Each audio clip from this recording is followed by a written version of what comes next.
देखो बच्चों, मैं तुम्हें क्वेश्चन नंबर 11 की वीडियो पहले ही दे चुका हूँ। अब नेक्स्ट क्वेश्चन कर रहे हैं, क्वेश्चन नंबर 5। और मोस्टली क्वेश्चन इसके बाद तुम्हारे खुद भी हो जाने चाहिए। फिर उसके बाद जो तुम्हारी प्रॉब्लम होगी वो मुझे बता देना। एक बार क्वेश्चन नंबर 5 निकाल लो। और इसका मैंने सॉल्यूशन भी वैसे, क्योंकि सॉल्यूशन मेरे पास तो है नहीं, सॉल्यूशन तो वैसे बोर्ड पे ही कर रहा हूँ, लेकिन अलग से मैंने स्टडी मटेरियल का लिंक भी भेज दिया है ऐप पे, तो वहाँ से देख लेना अगर आपको कोई क्वेश्चन निकालना है। इंस्टीट्यूट का स्टडी मटेरियल, चाहे आप बाहर से भी निकाल लेना, आपकी मर्जी है। ठीक है, तो क्वेश्चन नंबर 5 एक बार हम स्टार्ट करते हैं।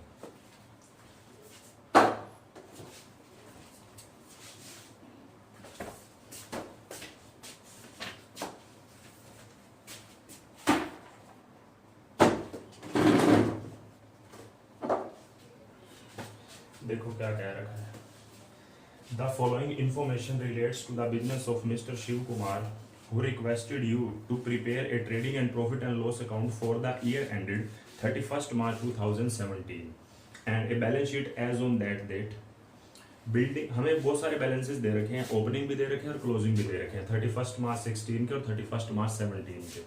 सबसे पहला जो हमारा स्टेप है उसको हम फॉलो करते हैं, हम बैलेंसेस लिखते हैं पहले। इस क्वेश्चन के अंदर हमें कुछ रिसिप्ट और पेमेंट दे जरूर रखी हैं, लेकिन हमें अलग से कैश बुक या रिसिप्ट एंड पेमेंट अकाउंट नहीं दे रखा, तो हमें वो भी बनाना पड़ेगा। इस क्वेश्चन में हमें बैलेंस शीट भी बनानी पड़ेगी। ठीक है, तो सीरीज में हम स्टार्ट करते हैं जैसे हम करते हैं पहले कि सबसे पहले बैलेंसेस। तो बैलेंसेस अगर हमें नोट डाउन करने हैं तो सबसे पहले हमारा काम है, एक तो हमें फॉर्मेट तो पहले से ही बनाना पड़ेगा कि trading and profit and loss account.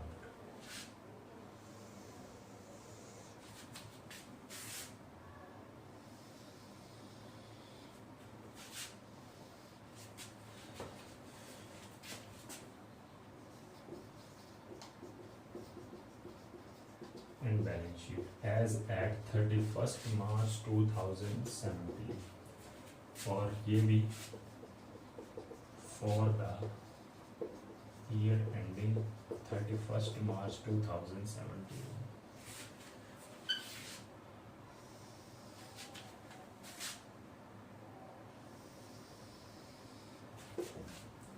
और हमें, क्योंकि हमें क्लोजिंग कैपिटल तो उससे भी ओपनिंग कैपिटल तो पता नहीं है, तो उसके लिए हमें ओपनिंग बैलेंस शीट भी बनानी पड़ेगी, तो हमें वर्किंग नोट में वो भी करना पड़ेगा। ठीक है, तो वो भी हम बनाएंगे।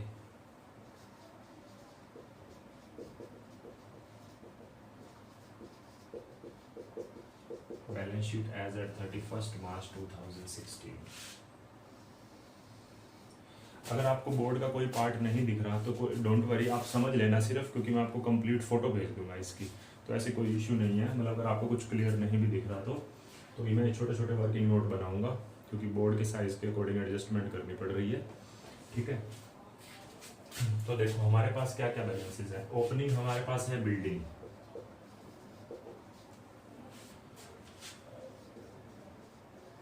₹3,20,000 की।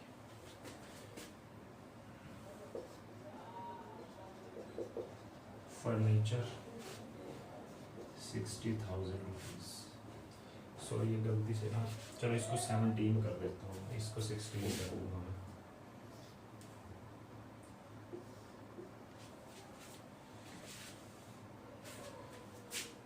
गलती हो गई है मेरे से।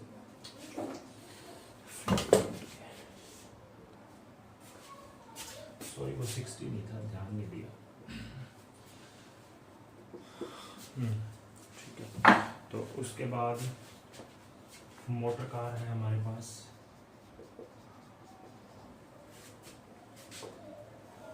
80,000 की। इन्वेंट्री हमें ओपनिंग गिवन नहीं है, इसके अलावा बिल्स केवल हैं ओपनिंग 28,000 रुपीज की। Cash and bank balance opening दे रखा है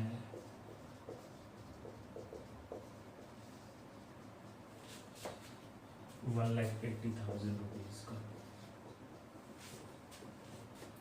सैलरी डेटर्स 160।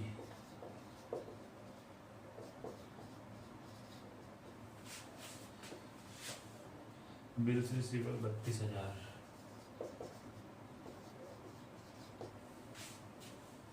क्रेडिटर्स 120। अब एक बार क्लोजिंग बैलेंस पे आ जाते हैं। तो क्लोजिंग बैलेंस हमें दे रखा है बिल्डिंग, अच्छा बिल्डिंग दे रखी है और बिल्डिंग के बारे में क्या बोल रखा है, depreciation is to be provided on building and furniture, मतलब ये प्रोवाइड करना बाकी है। तो बिल्डिंग हमारे पास है 3,60,000 रुपीज़ की, ये हमें गिवन है, ठीक है। फर्नीचर दे रखा है हमें, अभी फर्नीचर पे एक बार हम ना ये मतलब लगा नहीं रहे, बल्कि बिल्डिंग पे भी नहीं लगाएंगे, क्योंकि ना मैं तुम्हें अभी ये चीज़ बताता हूँ कि क्यों नहीं कर रहे, इसका रीज़न बता दूँगा मैं आपको। एक बार क्वेश्चन कंटिन्यू करते हैं। उसके बाद मोटर कार का भी नहीं मैं लिख रहा, इन्वेंट्री, इन्वेंट्री हमारे पास है 40,000 रुपीज़ की। उसके बाद इन्वेंट्री चाहे ओपनिंग हो चाहे क्लोजिंग हो, जो भी गिवन है हमें वहाँ पे साथ के साथ ट्रेडिंग पीएनएल में लिखनी जरूरी है, ये बात ध्यान रखनी है, ठीक है। तो हमारे पास इन्वेंट्री है क्लोजिंग बाय, थोड़ा space management, by closing stock हमारे पास है 40,000 रुपीज़ का। उसके बाद बिल्स टेबल है हमारे पास क्लोज इसका 16,000, और कैश एंड बैंक बैलेंस है हमारे पास 1,04,000।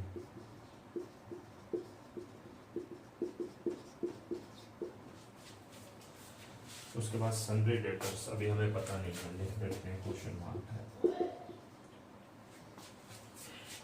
बिल्स रिसीवेबल है 28,000 के, सन्ड्री क्रेडिटर्स हमें पता नहीं है। उसके बाद जो जो हमें मैंने बता रखा है कि अगला काम हमारा क्या होता है, ट्रांजेक्शन्स देखना, क्योंकि देखो बैलेंस हमें यहाँ पे गिवन है। अब हम अलग से जैसे अदर इन्फॉर्मेशन दे रखी है। सेकंड पॉइंट तो हमारा किस चीज़ का है कि cash transactions during the year including the following beside certain other items, ये हमारे को कैश ट्रांजेक्शन्स दे रखी हैं। कुछ ट्रांजेक्शन्स नीचे भी दे रखी हैं अदर इन्फॉर्मेशन में, लेकिन अदर इन्फॉर्मेशन में हो सकता है कोई बैलेंस भी दे रखा हो, तो हमें वो बैलेंस तब देखेंगे जब ट्रांजेक्शन्स में चलते जाएंगे, तभी हमें देख लेंगे। फिलहाल हमें ये बैलेंसेस पता थे, हमने उनको लिख दिया। उसके बाद हम चलते हैं कैश ट्रांजेक्शन्स पे। तो sale of old paper and miscellaneous income, ठीक है। तो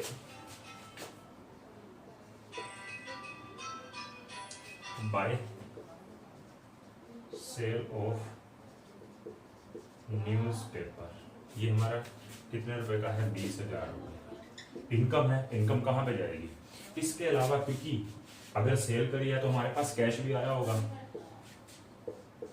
तो हम क्या करेंगे यहाँ पे कैश अकाउंट बना लेते हैं, कैश एंड बैंक अकाउंट, क्योंकि कैश एंड बैंक बैलेंस इकट्ठा चल रहा है, ये बात ध्यान रखना।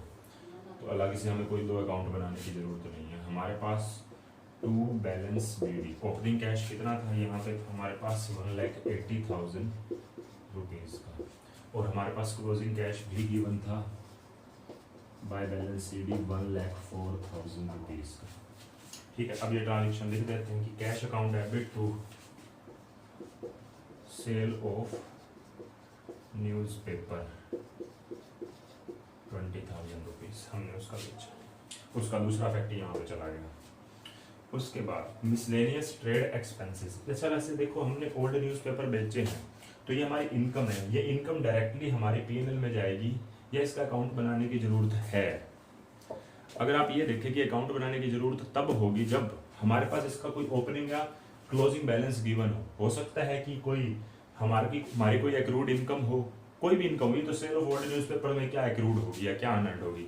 लेकिन अगर मान लो कोई ऐसी इनकम है जो हमें मिल तो रही है कैश में, लेकिन उसका कोई अकाउंट एग्जिस्ट करता है, जैसे एक्रूड इनकम हो सकती है या अनअर्न्ड हो सकती है, तो उसका अकाउंट बना सकते हो आप, ठीक है। तो इसके तो अकाउंट बनाने की जरूरत है नहीं। उसके बाद फिर क्या कह रखा है आगे, मिसलेनियस ट्रेड एक्सपेंसेस है जिसमें सैलरी इंक्लूड है। तो अब यहाँ पे देखा जाए कि इसमें सैलरी वर्ड इसने बोल दिया, अब हम ट्रेड एक्सपेंस वर्ड से ही सारा अकाउंट बना देते हैं अगर जरूरत पड़ती है तो। ट्रेड एक्सपेंस और सैलरी को हम अलग अलग नहीं लेते, ट्रेड एक्सपेंस ही बोल देते हैं। 80,000 के हमने पे किए हैं, क्या ओपनिंग या क्लोजिंग अकाउंट एग्जिस्ट करता है ट्रेड एक्सपेंसेस का या सैलरी का, एक बार आप ऊपर बैलेंसेस में देखो, कहीं पे भी ऐसा दिखेगा नहीं आपको कि है। लेकिन अब वही बात है, अगर आप अदर इंफॉर्मेशन में नीचे चलते जाओगे तो आपको थर्ड लास्ट में आउटस्टैंडिंग सैलरी दे रखी है, ओपनिंग भी दे रखी है और क्लोजिंग भी दे रखी है। तो डिपेंड करता है अकाउंट बनाना है कि नहीं बनाना, वो आपके ऊपर डिपेंड करता है। आपको वैसे बता देता हूँ, देखो अगर मान लो आप सीधा डायरेक्टली यहाँ पे लिख देते हो बाय ट्रेड एक्सपेंसेस, और वो कितने के हैं ट्रेड एक्सपेंसेस, 80,000 रुपीज के। तो देखो अगर आप अकाउंट बनाते भी सही ट्रेड एक्सपेंस का, तो क्या करते, बाय बैलेंस बीडी, ओपनिंग मतलब जिसमें सैलरी इंक्लूड है, तो ओपनिंग 8,000, क्लोजिंग 10,000। अच्छा, पेमेंट कितनी करी है, 80,000 टू कैश या बैंक जो भी बोलो, 80,000। तो इससे आपका P&L का बैलेंस निकल के आ जाएगा 90 माइनस 8, 82,000।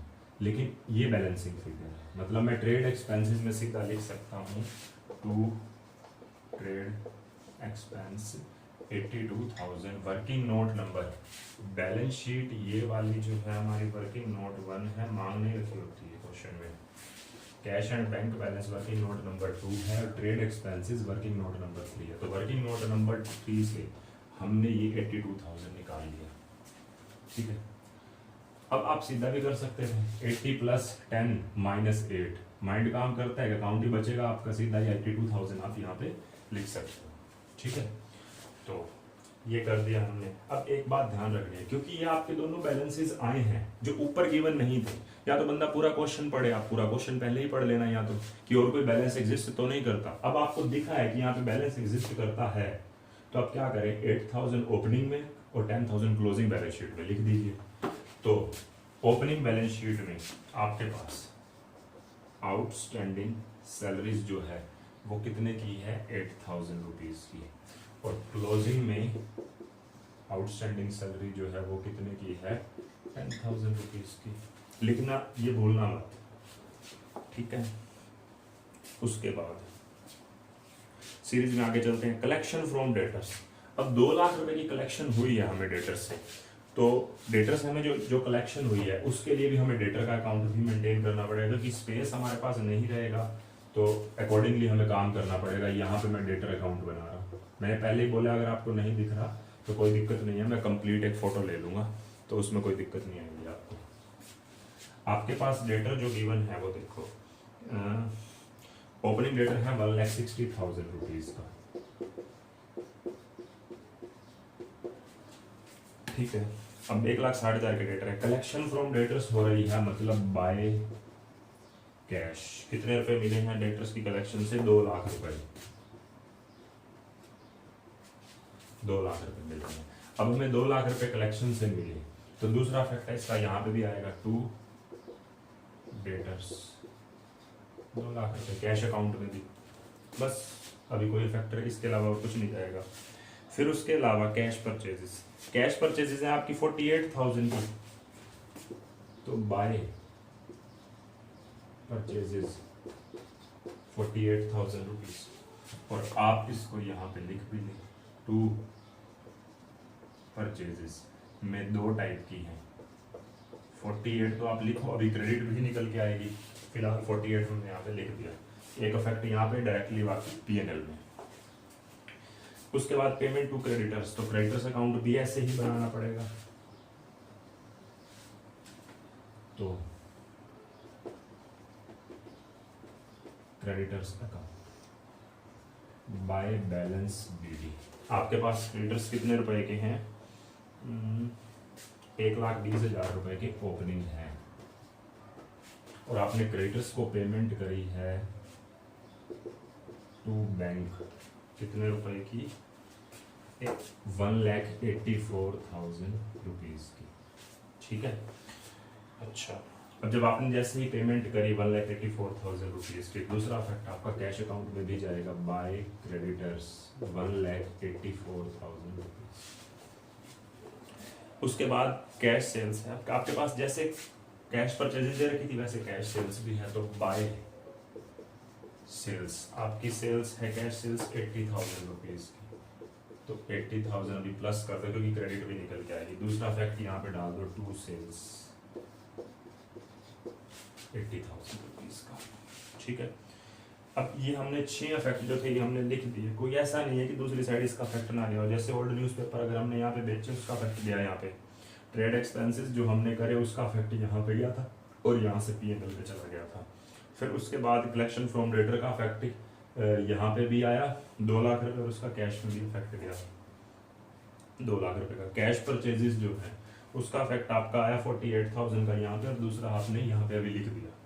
उसके अलावा पेमेंट टू क्रेडिटर्स भी आपने क्रेडिटर अकाउंट में पेमेंट करी 184 की, दूसरा फैक्ट आपने कैश अकाउंट में डाल दिया।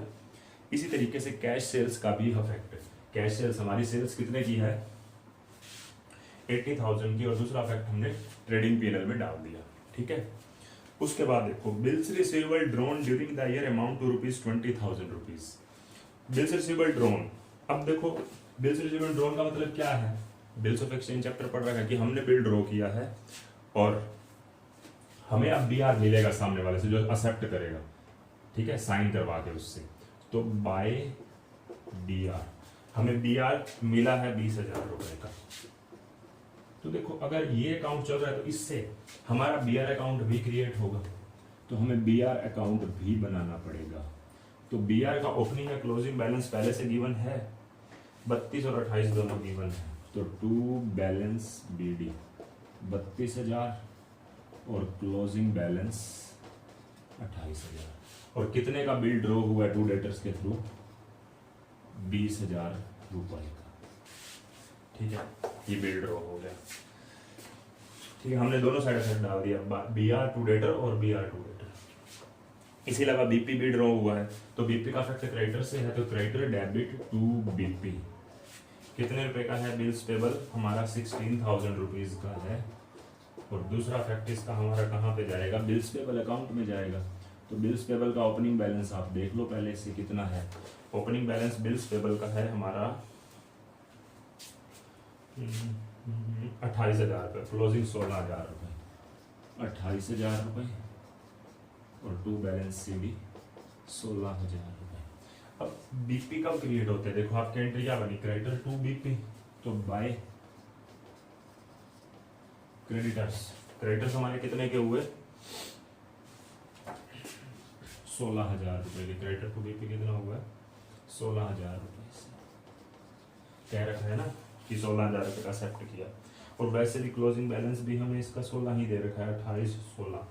अब देखो इसके अलावा इस अकाउंट की तो और कोई इन्फॉर्मेशन बनती ही नहीं है, इस अकाउंट की और कोई इन्फॉर्मेशन नहीं बनती। इसका मतलब आपका यहाँ से क्या निकल के आ रहा है कि BR वालों से पैसे मिल गए होंगे बाय बैंक या कैश, 32 और 20 52 माइनस 28 22 और 2 24,000 रुपये ये बैलेंस आ गया, बैलेंसिंग फिगर। ये 24,000 रुपये मुझे मिल गए BR से। देखो ये बैलेंसिंग फिगर बचेगा क्योंकि आपके पास ओपनिंग BR दे रखा है, क्लोजिंग BR दे रखा है, और जितना BR हमें साल के बीच में मिला, ये 3 इन्फॉर्मेशन दे रखी है, चौथी क्या होगी बाय बैंक कि हमें डेट BR से कितने रुपए मिल गए, तो उसका इफेक्ट हमारा कैश अकाउंट में भी जाएगा। सेम एज BP का भी होगा, ओपनिंग बैलेंस 28 गिवन था, क्लोजिंग 16 गिवन है, साल के बीच में क्रेडिटर्स से हमें BP कितने, हमने कितने का BP दिया उनको 16 का, तो 28 और 16 माइनस 16, तो यहाँ पे भी पेमेंट भी आ जाएगी हमारी कितने की 28,000 रुपए की। तो ये पेमेंट मुझे यहाँ पे कैश अकाउंट में दिखानी पड़ेगी कि बाय BP कितने की हुई है पेमेंट हमारी 28,000 रुपए, ये होगा हमारा फैक्ट, ठीक है। उसके बाद some item of old furniture whose written down value on 31st March 2016 was ₹20,000 was sold on 30 September 2016 for 8,000 rupees। इसके लिए ना मैं ये कर देता हूँ कि ये वाले जो है ना वर्किंग नोट 3 या वर्किंग नोट 4 और वर्किंग नोट 5 और working note 6 and working note 7, इसमें से मैं एक तो ये 3 और 6 और 7 इसको रब कर देता हूँ।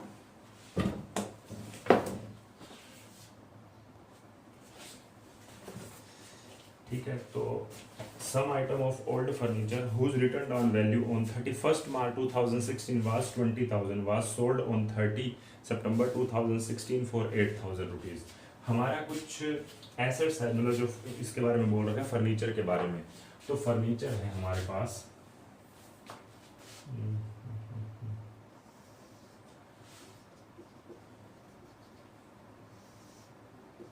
To balance BD. हमारे पास ओपनिंग फर्नीचर दे रखा है 60,000 रुपए का।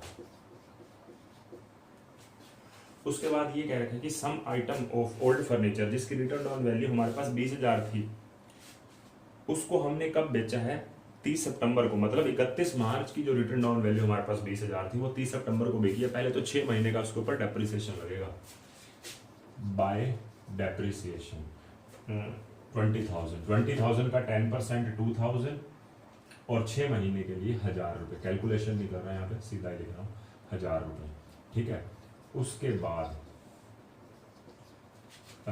अब इसको बेचा कितने में? हमने 8,000 रुपये में बाय बैंक 8,000 रुपये।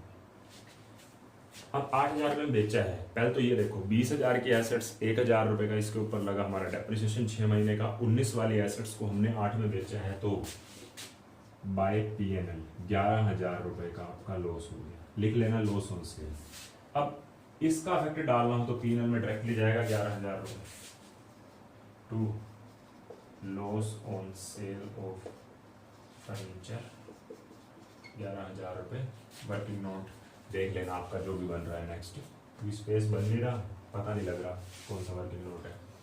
तो उसके बाद देखो आपका ये तो आ गया हमारे पास 11,000 रुपये। बाय बैंक हमने जो बेचा उसका इफेक्ट यहाँ पे भी डालो to bank account debit to furniture 8,000 रुपये।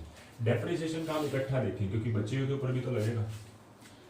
अब देखो ये कह रखा है कि depreciation is to be provided on building furniture and motor car at 20% पर एनम। देखो सबसे बड़ी बात पता है क्या, यहाँ पे जो लिखा हुआ है ना इज टू बी को अंडरलाइन करो, क्योंकि इज टू बी का मतलब क्या है? अभी तक डेप्रिसिएशन लगा नहीं है। वही बात मैंने तभी यहाँ पे बैलेंसेस लिखे नहीं थे। इसका मतलब क्या है कि जो आपके पास, जैसे मैं बिल्डिंग का एग्जांपल लूं, बिल्डिंग आपके पास कितने की है? क्लोजिंग अगर देखा जाए तो 3,60,000 रुपए की है। आपको इसके ऊपर अभी डेप्रिसिएशन लगाना है, ये लगा नहीं है अभी तक, इसके ऊपर लगाना बाकी है। तो आप पहले डेप्रिसिएशन लगाएंगे। सेम बात आप फर्नीचर के लिए करेंगे, सेम बात यहाँ मोटर कार के लिए करेंगे। जैसे मैं सीधा बोलूँ मोटर कार का बैलेंस, अगर मैं मोटर कार की बात करूँ 80,000 ओपनिंग 80,000 की क्लोजिंग है और मोटर कार के ऊपर 20% का डेप्रिसिएशन लगना है, तो 80,000 वैल्यू नहीं है, इज टू भी है, लग नहीं चुका। आपको ये जो क्लोजिंग बैलेंस दे रखा है डेप्रिसिएशन लगने के बाद का नहीं है, अभी डेप्रिसिएशन लगाना बाकी है। तो इस हिसाब से देखें तो आपको मोटर कार के ऊपर जो डेप्रिसिएशन लगाना है वो to depreciation on motor car 16,000। मतलब आप यहाँ पे मोटर कार आप कितना लिख सकते हैं? 64,000। मैंने फर्नीचर का अकाउंट बीच में वैसे ही रोक दिया था। अब मैं फर्नीचर पर वापस आता हूँ। फर्नीचर के बारे में क्या कहेंगे? देखो फर्नीचर की वैल्यू आपके पास क्लोजिंग दे रखी है 68,000, तो 68,000 के ऊपर अभी आपको डेप्रिसिएशन लगाना है। तो बाय डेप्रिसिएशन 6,800 जो क्लोजिंग वैल्यू बची है, तो मतलब क्लोजिंग बैलेंस आपका इसका आ जाएगा 61,200 रुपीज। आई थिंक यही बनेगा। हाँ जी यही बनेगा। और इससे आपका क्या निकल के आ जाएगा? बैलेंसिंग फिगर जो आपने परचेज करी है, तो ये बन रही है 28,000 रुपीज। 88 68 प्लस 20, हाँ जी ये बैलेंसिंग फिगर 28। इस अकाउंट को कंप्लीट करो। इस अकाउंट के अंदर एक तो ये डेप्रिसिएशन, क्योंकि मैं इसका ट्रीटमेंट ऑलरेडी लिख चुका हूँ बाय बैंक का 8,000 यहाँ पे, पीएनएल में लॉस को भी लिख चुका हूँ 11,000 रुपए। ये डेप्रिसिएशन प्लस ये डेप्रिसिएशन दोनों का टोटल बन रहा है 7,800। ये मुझे अब लिखना है यहाँ पे। तो to depreciation on furniture 7,800 rupees 1,000 plus 6,800। अब इसी तरीके से अच्छा, और ये जो हमने परचेज किया फर्नीचर ये भी लिख दो। बाय फर्नीचर कितने रुपए का हमने परचेज किया है? 28,000 का। बैलेंसेस सारे लिख लो, कहीं गलती मत करना। ये क्लोजिंग बैलेंस भी अभी यहाँ पे लिख सकते हो 61266। अब इसी तरीके से आपको अगला काम क्या करना है? बिल्डिंग का। अब बिल्डिंग की बात करते हैं। बिल्डिंग कितने रुपए की थी आपकी? क्लोजिंग वैल्यू 3,60,000 रुपए की, तो 3,60,000 रुपए के ऊपर बिल्डिंग पे लगना 10%। तो बिल्डिंग अकाउंट ओपनिंग बैलेंस 3,20,000 रुपए, क्लोजिंग बैलेंस नहीं, पहले डेप्रिसिएशन लगाएंगे क्लोजिंग के ऊपर, तो 36,000 रुपए, तो बाकी रह गई 3,24,000 रुपए। इससे बैलेंसिंग फिगर हमारे पास क्या आ रहा है कि 360 माइनस 20, तो हमने साल के बीच में जो परचेज की है वो कितने की है, 40,000 रुपए की हमने बिल्डिंग परचेज की है। ये 40,000 रुपए की परचेज बिल्डिंग कहाँ पे चली जाएगी, बाय बिल्डिंग बैंक अकाउंट में, और डेप्रिसिएशन इसका 36,000 रुपए, डेप्रिसिएशन ऑन बिल्डिंग 36,000 रुपए, और जो एक क्लोजिंग बैलेंस है वो 324 अब आप यहाँ पे लिख सकते हो। ठीक है, बात क्लियर। अच्छा, ये काम करने के बाद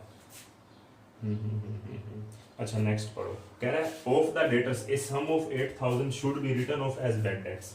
8,000 रुपए बैड डेट्स होने हैं, तो डेटर अकाउंट में मैं लिखूंगा बाय बैड डेट्स 8,000 मैंने लिख दिए। दूसरा इसका इफेक्ट कहाँ पे जाएगा बैड डेट्स का, ये ना, तो टू बैड डेट्स 8,000 रुपए। ठीक है, ये लिख दिया। और कह रहा है प्रोविजन फॉर डाउटफुल डेट्स बनाने हैं 2%। अच्छा एक बात है, देखो प्रोविजन फॉर डाउटफुल डेट्स का डेटर अकाउंट से कोई लिंक नहीं है। वो प्रेजेंटेशन में हम जरूर बैलेंस शीट में लेस कर देते हैं, लेकिन अभी तक हमारे उससे पैसे डूबे नहीं है। हम डाउटफुल डेट्स के लिए सिर्फ प्रोविजन बना रहे हैं, तो डेटर अकाउंट में प्रोविजन फॉर डाउटफुल डेट्स नहीं आएगा, ये बात ध्यान रखना। सिर्फ आप उसको क्या करेंगे, यहाँ पे प्रोविजन बनाएंगे और बैलेंस शीट में वैसे लेस करके दिखा देंगे, या उसको आप लाइबिलिटी में भी दिखा सकते थे, इसलिए आप सिर्फ इसको नेट करके दिखा देते हैं बस। उसका डेटर अकाउंट से कोई लिंक नहीं है। तो 2% का काम हम बाद में करते हैं। इसके अलावा क्योंकि क्लोजिंग बैलेंस निकल जाए, क्या पता कोई और इन्फॉर्मेशन निकल के आ जाए यहाँ से। ठीक है, उसके बाद कह रहे हैं कि mister Shiv Kumar has been maintaining a steady gross profit rate of 30% on turnover. अब टर्नओवर के ऊपर 30% तो है, लेकिन मुझे टर्नओवर पूरी नहीं पता, ये बात ध्यान रखना। आउटस्टैंडिंग सैलरी का हमने अकाउंट बना लिया है, और इसमें ना आउटस्टैंडिंग सैलरी के बाद एक बात और बोल रखी है, on 31 March 2016 profit and loss account में क्रेडिट बैलेंस पहले से भी दे रखा है हमारे पास 40,000, वो ओपनिंग बैलेंस है, साल का नेट प्रॉफिट नहीं। पहले से हमारे पास 16 में हमारे पास पीएनएल में 40,000 रुपीज दे रखे हैं, पीएनएल बैलेंस लिख सकते हैं। जो जैसे कैपिटल का बैलेंस आगे कैरी फॉरवर्ड होगा यहाँ पे, वैसे इस पीएनएल का बैलेंस भी आगे कैरी फॉरवर्ड होगा क्लोजिंग में।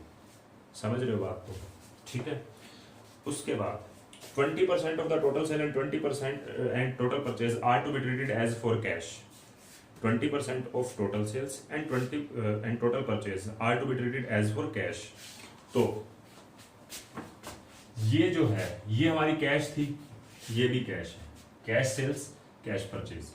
अब ये 20% है टोटल सेल्स की, तो इसका मैं क्या कर सकता हूं, अगर मेरे को चाहे क्रेडिट निकाल लो फिर टोटल लिख लो, या सीधा मैं टोटल भी बोल सकता हूं कि 100/20 कर दूं तो मेरा कितना आ जाएगा, क्योंकि टोटल सेल्स का ये 20% है।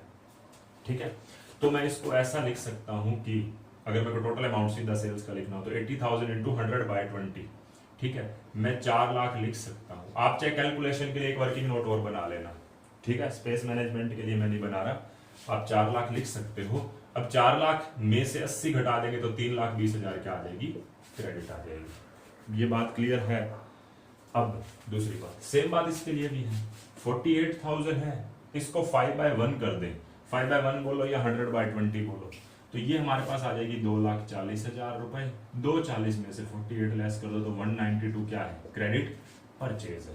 ठीक है, देखो इसने ये बोल रखा है कि जो हमारा जीपी रेशियो है वो 30% ऑन टर्नओवर है। ठीक है, इसको अगर मैं एक मिनट बाद में देखता हूँ, वैसे लिख देता हूँ कि जीपी 30% मतलब 1,20,000 रुपए, 4 लाख रुपए का 30%। ये बात आपको पक्का है कि समझ आ गई होगी, ये भी और ये भी। ठीक है, अब बात ये आती है कि जो क्रेडिट सेल्स है और जो क्रेडिट परचेज है, इसको अब डेटर्स और क्रेडिटर अकाउंट में भी तो लिखना है। तो हमारी क्रेडिट सेल्स जो आई है ट्रेडिंग अकाउंट से पता लगी है इन्फॉर्मेशन, 3,20,000 रुपए, और जो क्रेडिट परचेज है बाय परचेज क्रेडिट मतलब लिख लेना, credit sales and credit purchase. Credit purchase है हमारे पास 1,92,000 रुपीज। ठीक है, ये हमने लिख दी। इससे हमारे पास क्लोजिंग बैलेंस आ जाएगा डेटर्स और क्रेडिटर्स का भी, और कुछ बचा ही नहीं है क्योंकि सारी इंफॉर्मेशन अब हमने पूरी कर दी है। ठीक है, और कोई इंफॉर्मेशन नहीं रहती। तो ये हमारे पास बैलेंस कितना बच रहा है, सीधा देख लेता हूँ मैं। डेटर्स अकाउंट का आपका बैलेंस बच रहा है 16320, हाँ ये 2,52,000 रुपीज आपका बैलेंस बच रहा है डेटर्स का। By balance CD 2,52,000 rupees. ये 2,52,000 आप डेटर्स में लिख दो, वर्किंग नोट के रेफरेंस डाल देना जो भी बनाया। सेम बात क्रेडिटर्स के लिए भी है। तो क्रेडिटर्स का बैलेंस आपका कितना है वो देख लो, 120, 192 माइनस 184 माइनस 16, तो 1,12,000। 1,12,000 आप यहाँ पे भी लिख दो। ठीक है, तो ये चीज आपने कर दी। ठीक है, बात समझ आ गई आपको। अब हमारे पास एक प्रोविजन फॉर डाउटफुल डेट्स की बात आई थी, मैंने पहले ही बोला था डेटर अकाउंट से उसका कोई लिंक नहीं है। 2,52,000 क्लोजिंग डेटर्स बचे हैं, सीधा उसके ऊपर प्रोविजन फॉर डाउटफुल डेट्स यहाँ पे लिख दो। मैं थोड़ा स्पेस मैनेजमेंट के कारण इसको थोड़ा सा ऊपर लेता हूँ, नीचे स्पेस नहीं है। To provision for doubtful debts हमारा बन रहा है 2,52,000 के ऊपर हमारा है 2%, तो 5,040 बन जाएगा।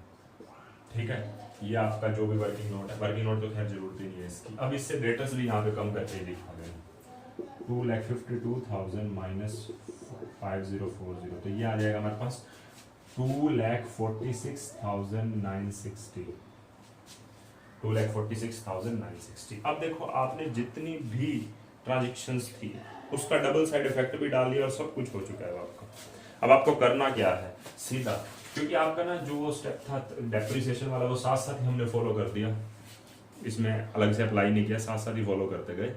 और उसके अलावा हमने प्रोविजन फॉर डाउटफुल डेट्स का जो थर्ड स्टेप है हमारा, वो किस चीज का है, डेप्रिसिएशन का और प्रोविजन फॉर डाउटफुल डेट्स का, वो हमारा साथ के साथ ही लग गया। अब मैचिंग की बात करते हैं। मैचिंग में आप देख लो कि कोई बैलेंस ऐसा जैसे building, furniture, motor car, cash and bank balance, debtors, BR, BP और क्रेडिटर्स, आउटस्टैंडिंग सैलरी, सारे अकाउंट आपके क्लोजिंग में आ चुके हैं। अगर नहीं भी आए, मेन तो आपको क्या देखना है, रियल अकाउंट का देखना है, क्योंकि जरूरी थोड़ी ना कि बीपी का क्लोजिंग बैलेंस आएगा ही आएगा। अगर मान लो हमने बीपी की सारी पेमेंट कर दी तो क्यों आएगा, मेन बात तो इसके लिए है, रियल अकाउंट के लिए। ठीक है, अब आपको जो ओपनिंग कैपिटल निकालनी है, वो ओपनिंग कैपिटल हमारी कितनी आ रही है, बैलेंसेस मैच कर लेता हूँ, 320, 60, 80, 180, 160, 32। अच्छा हाँ, एक चीज रह गई हमारा यहाँ से, कैश एंड बैंक बैलेंस हमारा लिखना रह गया, क्लोजिंग बैलेंस, ये हमने शायद नहीं लिखा या लिख लिया, सॉरी ओपनिंग हमारा कितना था 180, वो हमने यहाँ पे लिखा नहीं है शायद, 320, 60, 80, इन्वेंट्री, हाँ जी एक चीज रहेगी बस। देखो यहां से हमारी ना इन्वेंट्री निकल के आएगी, कितना हो गया हमारे पास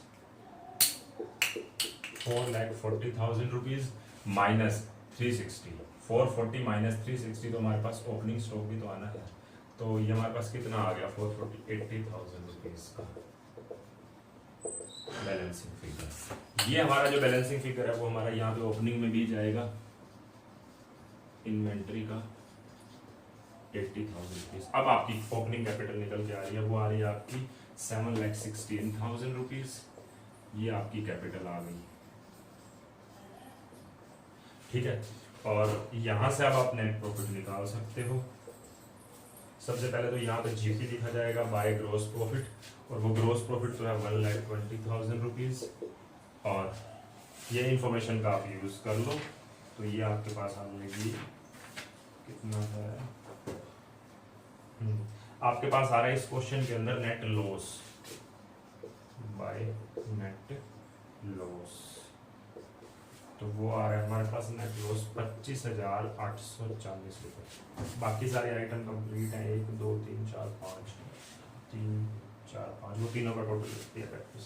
हाँ ठीक है, तो इस नेट लॉस का इफेक्ट हमारा कहाँ जाएगा, एक तो मैंने पहले ही बोला था कि जो ओपनिंग बैलेंस आपको दे रखा है P&L का वो पहले यहाँ पे जाएगा ही जाएगा 40,000, और ओपनिंग कैपिटल आप एज इट इज लिख देना, क्योंकि ना ये अलग अलग लिख रहे हैं इसको, P&L बैलेंस को और कैपिटल को अलग अलग लिख रहे हैं ये, तो हम भी अलग अलग ही लिखते हैं। तो हम कैपिटल को तो एज इट इज लिख देते हैं 7,16,000 चलेगा, और जो ओपनिंग P&L था उसमें से जो नेट लॉस आया करंट ईयर का 25,840 वो नेट कर देते हैं। तो 25,840 रुपये हम लेस कर देते हैं, वो कितना बच गया हमारे पास 14,160 रुपये। तो इससे आपका बैलेंस शीट का टोटल आ जाएगा 8,8,8,6,8,160 8,6,8,160। ठीक है, ये आपका क्वेश्चन हो गया।